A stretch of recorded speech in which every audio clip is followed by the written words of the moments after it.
Salut les gamers, bienvenue à Professeur Board Game, je m'appelle David. Aujourd'hui dans notre épisode de Board Game 101, on va regarder le jeu Quadropolis, qui est un jeu qui a été publié par la compagnie Days of Wonder en 2016, qui est tout récemment sorti. C'est un jeu qui nous vient du concepteur François Gandon et qui se joue de 2 à 4 joueurs et qui dure environ 30 à 60 minutes. Dans Quadropolis, le but du jeu va être de marquer le plus de points de victoire avec les différents bâtiments qu'on va placer dans notre ville. C'est un jeu qui va utiliser principalement du placement de tuiles. On va avoir des tuiles qui représentent des bâtiments qui seront placés dans un plateau commun qu'on va aller chercher à chacun de nos tours de jeu et qu'on va placer sur notre plateau de ville pour faire notre ville et ainsi essayer de marquer le plus de points possible. Évidemment, les tuiles, les bâtiments vont avoir des synergies avec les autres bâtiments pour faire des combos, pour faire le plus de points possible. On va aussi avoir une mécanique de collection d'ensemble. Si on a certains bâtiments là, en grande quantité, on va avoir plus de points aussi et la manière de les placer sur la ville va être très importante. C'est un jeu qui va aussi utiliser du recrutement de tuiles. Dans le mode expert, on va en fait au lieu d'avoir nos architectes qu'on va jouer à chacun des tours, on va avoir une réserve commune d'architectes qu'on va partager avec les autres joueurs et on va avoir une mécanique de recrutement qui va s'ajouter dans le mode expert. Sinon, on joue au mode classique, donc c'est un jeu qui offre deux modes de jeu différents, ce qui peut être vraiment bon dépendant avec quel genre de gamer on va aller jouer à Quadropolis. Tout d'abord, je tiens à spécifier que pour mon exemple, je vais faire un placement pour jouer à 2 joueurs et que je vais vous montrer le mode classique pour commencer et par la suite, je vous montrerai le mode expert, les différences qu'il y a quand on va jouer avec ce mode de jeu un peu plus avancé. Premièrement, on va placer le chantier au centre de la table. C'est cet endroit-là qu'on va placer les différentes tuiles qui vont être accessibles à chacun des joueurs dans chacune des manches. La boîte du jeu est vraiment bien faite. Vraiment utile pour que le jeu soit facile à placer, rapide à placer surtout, c'est un petit peu ça qui est bon. Le jeu se joue en 4 manches, alors les tuiles de la manche 1 sont ici, les tuiles de la manche 2, les tuiles de la manche 3, les tuiles de la manche 4. Si je joue à expert, je joue à la manche 5, alors je vais prendre tout simplement le petit sac noir, je vais prendre les tuiles de la manche 1, qui sont indiquées avec un 1 au verso, je vais les placer dans le sac. Et je vais choisir si je joue au mode classique. Alors je prends les 3 premières tuiles qui sont ici et je les rajoute au sac.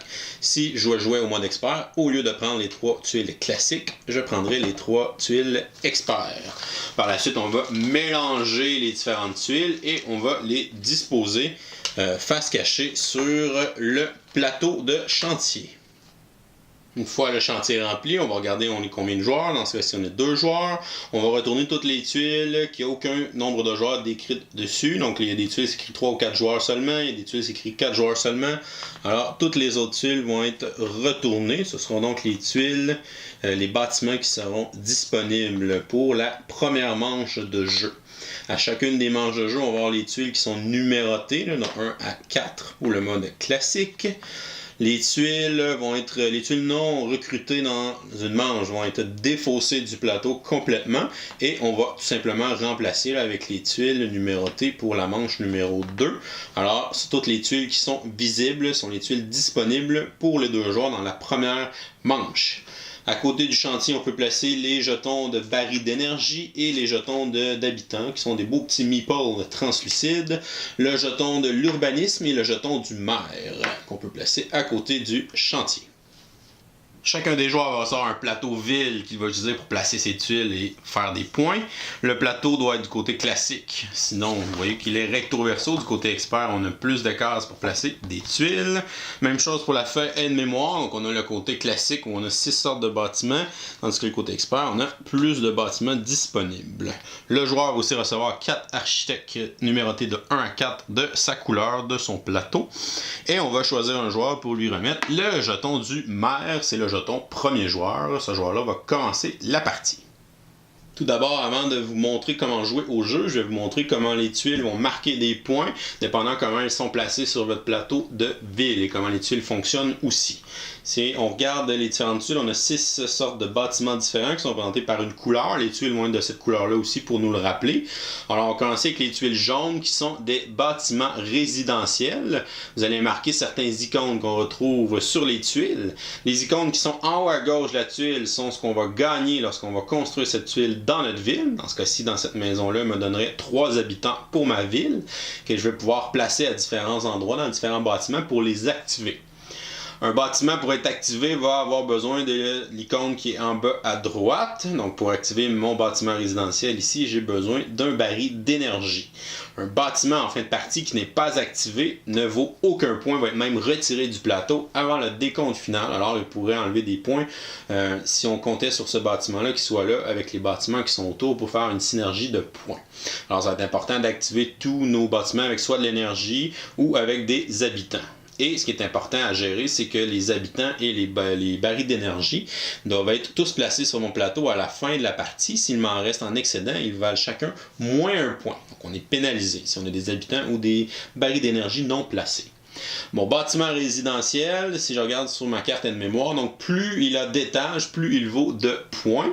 Les bâtiments résidentiels, quand on va les construire, on peut les empiler les uns sur les autres. On peut aller jusqu'à 4 étages. Alors je peux en construire un tour suivant, un deuxième étage comme ça. On va remarquer que dans chacune des manches, on va avoir un bâtiment résidentiel avec l'icône du maire, qui est le pion premier joueur. Le joueur qui va aller acheter ce bâtiment-là va le gagner et sera le premier joueur là, pour la prochaine manche. On peut se rendre jusqu'à 4 étages pour un bâtiment résidentiel pour un maximum de 10 points pour un immeuble à 4 étages. Par la suite, on a les tuiles vertes qui représentent des parcs. Les parcs, pour marquer des points, on doit les entourer de bâtiments résidentiels le plus possible. Alors, on essaie de les entourer de bâtiments jaunes. Et plus ils ont de bâtiments jaunes autour, donc plus ils vont marquer de points. Et s'ils sont entourés de 4, pour un maximum de 11 points de victoire. On remarque que certains parcs ont une icône en bas à gauche qui est un petit baril d'énergie avec un X. Alors, c'est à la fin de la partie, il me reste des barils d'énergie. Je peux en placer un sur mon parc. Mon parc, dans le fond, absorbe la pollution. Mes bâtiments doivent être activés à la fin de la partie si je veux faire des points. Alors, tous mes bâtiments devraient être activés avec des petits barils d'énergie. On va voir que d'autres bâtiments, ça va être avec des habitants qu'on va devoir les activer. Par la suite, j'ai les bâtiments mauves qui sont les magasins. Un magasin va marquer des points au nombre d'habitants qu'il y a dans le magasin. Et aussi, pour l'activer, on doit placer un baril d'énergie. Donc, on peut placer un maximum de 4 habitants dans un magasin pour marquer 7 points de victoire à la fin de la partie. On a ensuite les bâtiments rouges qui sont les usines.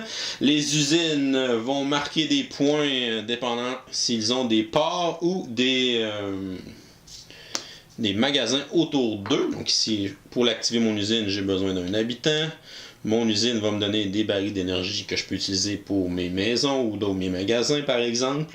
Et pour chaque magasin autour de mon usine, chaque magasin va faire 2 points à mon usine et chaque port va donner 3 points à mon usine. Dans ce cas-ci, mon usine vaudrait 5 points de victoire parce qu'il est entouré d'un port et d'un magasin. Ensuite, on a les bâtiments verts qui sont les services publics. Les services publics, je vais essayer d'en bâtir dans chacun des quartiers de ma ville. Les quartiers sont représentés par les cases de différentes couleurs. Donc vous avez 4 cadrans de différentes couleurs qui sont les 4 quartiers. Si j'ai un service public dans chacun de mes quartiers de ville qui sera activé, je vais faire un maximum de points avec ces bâtiments. Dans ce cas-ci, j'ai 2 services publics dans 2 quartiers, ça me donnerait seulement 5 points. Je pourrais me rendre un maximum de 14 points si j'en avais partout là, dans ma ville, dans mes 4 quartiers. On remarque aussi que les services publics ont quelquefois des points de victoire d'imprimés sur les tuiles qui seront additionnés aussi à ce total de points si ce bâtiment est activé en fin de partie. Finalement, on a les bâtiments bleus qui sont les ports. Donc les ports, plus je fais une longue rangée ou une longue colonne avec mes ports, plus ils vont valoir de points. Ils doivent être activés avec des habitants, par contre, pour faire les points. Si je fais une rangée de 4 ports, je vais faire 12 points de victoire au maximum. Et à la fin de la partie, les ports, il y a seulement ma plus longue rangée et ma plus longue colonne qui vont être comptabilisées pour marquer des points. Une partie en mode classique se joue en 4 manches de jeu et chacune des manches va se jouer en 4 tours de jeu. Alors les joueurs devraient avoir un maximum de 16 tuiles sur le plateau de ville à la fin de la partie pour marquer des points. Le joueur qui a le jeton du maire sera celui qui sera le premier joueur et qui va commencer la partie. Il va regarder ses architectes et va en choisir un des 4 architectes. Les architectes sont numérotés de 1 à 4 et ce numéro-là est important parce qu'ils vont pouvoir prendre leurs architectes et le placer devant n'importe quelle colonne ou rangée sur le chantier et vont prendre la tuile qui correspond à cette rangée ou à cette colonne-là, mais la tuile qui est égale au nombre de l'architecte. Alors, si je place mon architecte ici, je prends la deuxième tuile de cette rangée-là, ce qui serait la tuile ici. Donc le joueur va ensuite prendre cette tuile-là et la placer dans sa ville. Je revenais tantôt sur les règles de placement dans la ville. Une fois que ça va être fait, le joueur va tout simplement placer le jeton de l'urbanisme à l'endroit où il a pris sa tuile. Ce jeton-là va empêcher le prochain joueur d'aller placer son jeton dans une rangée ou une colonne qui pointerait l'urbanisme. Donc c'est impossible, il ne pourrait pas se placer ici, il ne pourrait pas se placer ici ou ici tout simplement. Il peut se placer n'importe où ailleurs. On ne peut jamais se placer à un endroit qui a déjà un architecte aussi. Alors on doit trouver un autre endroit là, pour trouver une de ces tuiles, pour revenir ici, prendre la maison, la placer sur son plateau. On déplace l'urbanisme à chaque fois qu'on va aller chercher une nouvelle tuile. Donc le joueur rouge pourrait venir ici chercher le port, déplace l'urbanisme et on continue comme ça jusqu'à ce que les joueurs aient joué leurs carte architecte et ensuite la manche va se terminer tout simplement. Donc le joueur jaune pourrait venir ici chercher un parc, on déplace l'urbanisme, le joueur rouge peut venir chercher une usine ici et on place l'urbanisme et finalement on mettrait fin à la manche lorsque les architectes des joueurs ont été placés. Il se peut qu'à deux joueurs, qu'à la fin d'une manche, il n'y a aucun endroit où on peut se placer où on va aller chercher une tuile parce que, bon, soit qu'il y a des architectes un peu partout ou soit que l'urbanisme nous bloque aussi, puis qu'il y a juste des tuiles qui sont cachées à ce moment-là. Alors, on fait tout simplement placer l'architecte et perdre notre tour. On ne gagnera pas de tuiles à ce moment-là. Pour le placement des tuiles dans la ville, lorsque je vais chercher une tuile sur le chantier, le numéro de l'architecte sera très important. Si par exemple je suis allé chercher un port avec un architecte numéroté 2, je peux seulement le placer dans la colonne numéro 2 ou dans la rangée numéro 2. Alors j'ai le choix là, dans une de ces cases-là pour placer mon port, que je peux placer ici au début de la rangée 2 tout simplement. Deuxième possibilité, si jamais j'ai des maisons à étage, donc si j'avais une maison déjà placée ici, et que j'ai joué un architecte numéro 2, mais que cette maison-là est dans la rangée 3, dans la colonne 3, donc j'ai pas accès avec un 2, mais par contre, si j'achète un deuxième bâtiment avec un architecte 2, je peux l'empiler sur mon bâtiment parce qu'il s'agit de l'étage 2. Alors, c'est les trois possibilités qu'on a pour placer une tuile. Pour toutes les tuiles, c'est soit le numéro de la colonne ou de la rangée de l'architecte. Sinon, pour les maisons résidentielles, on a une troisième possibilité qui peut être le numéro de l'étage, qui correspond au numéro de l'architecte. Je peux la placer n'importe où sur le plateau. Lorsqu'une tuile est placée, on va automatiquement gagner ce qui est écrit en haut à gauche. Donc, ce sera des barils d'énergie. Quand je vais placer mes maisons, mais je vais gagner des habitants. Et il ne faut pas oublier que les barils d'énergie et les habitants doivent être utilisés pour activer les différents bâtiments à la fin de la partie pour que les bâtiments puissent marquer des points. Et si jamais on a des habitants ou des barils d'énergie à la fin de la partie qui ne sont pas placés nulle part, donc chacun va m'enlever un point de victoire. À la fin de la manche, si jamais un des joueurs a acheté la tuile qui est ici avec le jeton du maire, va gagner. Le maire sera le premier joueur au prochaine manche. Si personne ne l'a acheté, c'est le joueur qui conserve le pion du maire qui va être le premier joueur à la prochaine manche. Lorsque la manche est terminée, donc la manche numéro 1 est terminée parce que tout le monde a placé ses architectes, donc toutes les tuiles vont être retirées du chantier. Et on va aller enlever l'urbaniste aussi. Et tout simplement, les joueurs vont récupérer leurs cartes architectes. Ils vont reprendre leurs architectes. Et on va tout simplement reprendre les tuiles numéro 2 dans la boîte, les placer dans le sac et les replacer pour la disposition pour la manche numéro 2. On va continuer comme ça avec la manche 3, la manche 4 et à la fin de la manche 4, dans le mode classique, la partie sera terminée et on va tout simplement comptabiliser les points selon les emplacements comme on a parlé tantôt pour savoir qui est le gagnant. Si jamais on a une égalité dans les points, c'est le joueur qui a le plus d'habitants dans sa ville qui sera le gagnant en cas d'égalité. Si on a encore une égalité, c'est le joueur qui aura le moins de cases vides sur son plateau ville qui sera le gagnant. C'était le mode classique de Cadeaupolis qui est assez de base, qui n'est pas trop compliqué. Qui pourrait être parfait là, pour initier des nouvelles personnes au jeu de société. Maintenant, je vous montre le mode expert. Dans une partie au mode expert, la partie va durer 5 manches et chacune des manches va durer 4 tours. Alors on va aller chercher un maximum de 20 tuiles pour notre ville pour faire des points. La première différence, c'est que les joueurs n'auront pas d'architecte de leur couleur. Ils vont tout simplement les tourner de côté, les placer du côté noir et vont les placer dans une réserve commune. On va avoir en plus des architectes numérotés 5. Alors on va prendre un architecte par nombre de joueurs et on va placer ça dans une réserve commune. Alors pour notre partie à 2 joueurs, on va avoir 2 architectes de chaque numéro qui va être dans la réserve commune. Quand un joueur va jouer son tour de jeu, il va aller choisir n'importe quel architecte qui est dans la réserve commune et va aller pouvoir le placer sur le plateau là, pour aller se chercher un bâtiment pour placer dans sa ville. Première différence. Alors, ça, je pourrais jouer un architecte numéro 3 et s'il y a encore un autre architecte numéro 3 à mon prochain tour de jeu, je pourrais reprendre l'autre numéro 3. Donc, les architectes n'appartiennent pas à aucun joueur, c'est une réserve commune. Dans le mode expert, les joueurs vont placer leur plateau de ville sur le côté expert. On voit qu'il y a plus de cases. On a 5 quartiers qui sont de 5 couleurs. Donc, on a un quartier ici en plein milieu. Les quartiers sont numérotés. Quartier 1, quartier 2, quartier 3, quartier 4, quartier 5. On n'a plus le numéro là, de rangée et de colonne. Par contre, on a les numéros de quartier et chaque case va avoir son numéro. Donc, dans chaque quartier, on a des cases là, qui sont numérotées tout simplement là, avec des chiffres dans les coins qu'on va pouvoir utiliser pour placer les tuiles. Le changement des tuiles fonctionne un petit peu différemment quand on n'a plus de rangée et de colonnes. On va aller que le numéro de l'architecte va devoir correspondre soit au numéro du quartier. Alors si j'achète une tuile avec l'architecte 2, je peux la placer n'importe quelle tuile du quartier 2.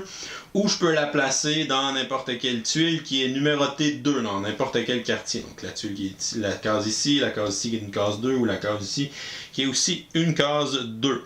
La règle pour les étages tient toujours. Pour les maisons résidentielles, si j'ai l'architecte 2, je peux placer mon étage numéro 2 sur n'importe quelle maison résidentielle. Même chose pour les tours à bureaux qu'on peut aussi empiler pour faire des bâtiments plus hauts.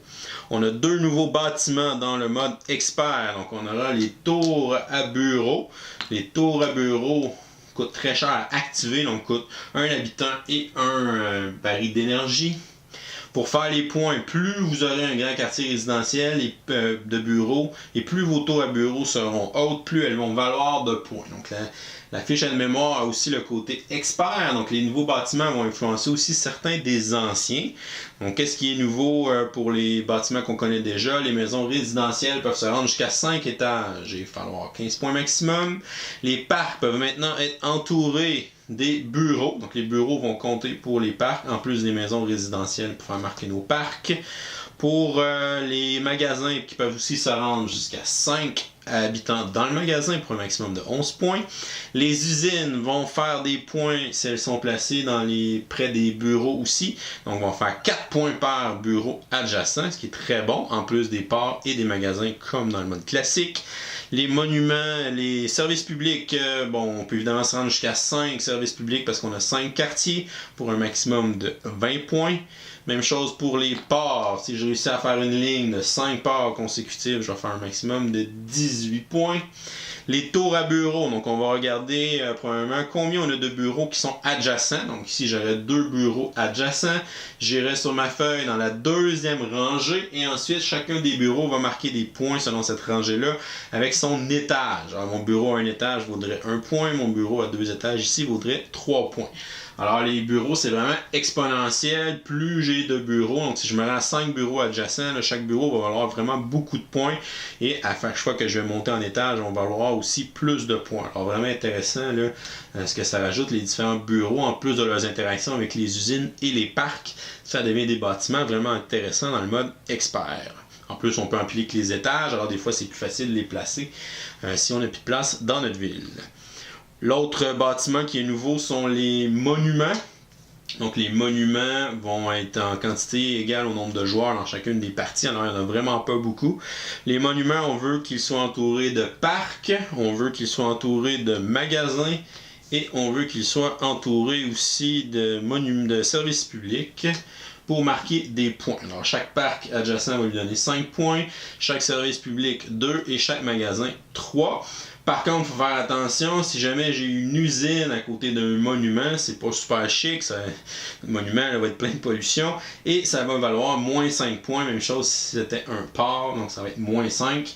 Alors, il faut faire attention où on va placer notre monument qui pourrait avoir des points négatifs à ce moment-là. Alors, les deux nouveaux bâtiments là, qui sont dans le mode expert, la partie va durer un petit peu plus longtemps parce qu'on a 5 manches de jeu. Et même chose à la fin, là, on va compiler les points pour savoir qui est le gagnant. Et voilà, c'est comme ça qu'on joue au jeu Cadeaupolis dans les deux modes de jeu, mode classique et le mode expert. Je vous reviens avec mon opinion personnelle dans quelques instants. Qu'est-ce que je pense du jeu Quadropolis? Premièrement, si on regarde les composantes du jeu, un jeu de Days of Wonder, on se trompe jamais, les composantes, c'est vraiment le top qualité. J'ai jamais vu des tuiles aussi épaisses, donc vraiment, là, c'est pas un jeu où vos tuiles vont se maganer rapidement, donc sont vraiment épaisses.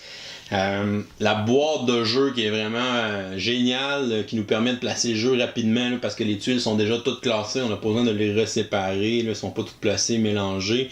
Alors ça c'est vraiment un gros plus parce que je pense que ça aurait été vraiment long de placer tout ça puis de démêler tout ça là, à chacune des parties. Alors de la manière qu'on fait la boîte, encore une fois, là, comme tous leurs autres jeux, là, ça facilite le rangement, ça facilite aussi le placement du jeu, ce qui est quelque chose qui peut être plate là, dans un jeu comme ça, là, ça prend une demi-heure placer les tuiles, et ainsi de suite. Donc vraiment chapeau. Le plateau, les jetons, donc les beaux petits meeples transparents, les petits barils d'énergie, donc c'est vraiment beau, vraiment de bonne qualité. La feuille de mémoire est vraiment super, vraiment visuelle, on comprend rapidement comment faire les points, il n'y a vraiment aucun texte, donc c'est vraiment juste des symboles, des dessins qui sont là, alors vraiment facile à comprendre pour l'aide-mémoire. Petit côté, peut-être qu'il est un petit peu moins bonne qualité, le petit plateau de ville qui est tout simplement une espèce de petit carton là, vraiment mince, ça aurait peut-être pu être un peu plus épais en carton, un peu comme le plateau là, de chantier qui est vraiment là, à peu près comme les tuiles et tout ça, donc ça c'est peut-être un peu cheap pour le reste qui est vraiment exceptionnel. Il aurait peut-être faire ça un petit peu mieux.